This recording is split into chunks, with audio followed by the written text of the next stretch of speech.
given my political training and experience, ang mga Cayetano mahirap pagkatiwalaan. Nakababahala yung nangyari nitong mga nakarang araw. Nagkaroon tayo ng mga bagong artista sa Senado, no? Na kesyo, sinabi niya, was under attack. That can be extended to include would or will be under attack. They can do anything to delay, to impede, o to totally stop the proceedings. We don't know what will happen. Kaya nga dapat nakahanda ang buong civil society at any point in time, kung kailangan magmobilize sa tayong lahat, magbabas muli, gaya ng EDSA 3, gawin natin kasi hindi mapagkakatiwalaan ng mga Cayetano at ang mga supporter nila na gumawa ng tama. Yan ang tiyak ako. Si Cayetano po, okay lang na on record ito. Kaklase ko yan sa UP, kilala ko yan, nakalaban ko sa politika sa UP yan. At nagtrabaho ko minsan sa Taguig.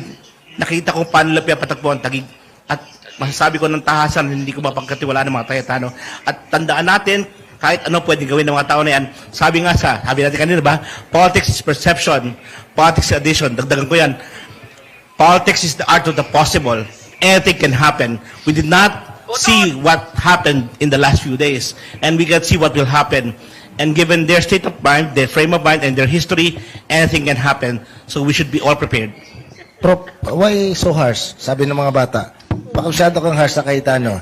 Nung nakaraang speech niya, ang tawag niya kay dating Senador Enrile ay Tito. Pero kinorek ng mga anak.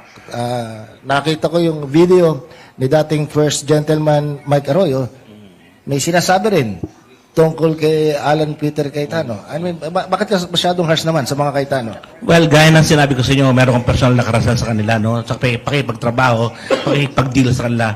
Hindi ko pwede sabihin lahat, napakahaba nun. Pero ito na lang, one point.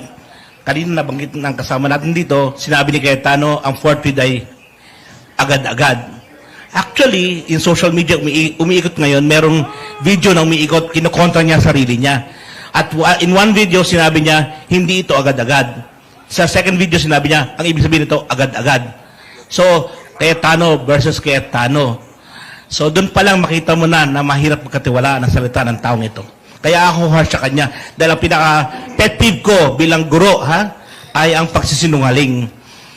Sa buong buhay ko bilang guro, 30 years na ako nagtuturo sa 6,000 plus or minus sa estudyante ko. 4 pa lang ang binagsak ko at 2 doon dahil sa plagiarism. Pagsisinungaling yan.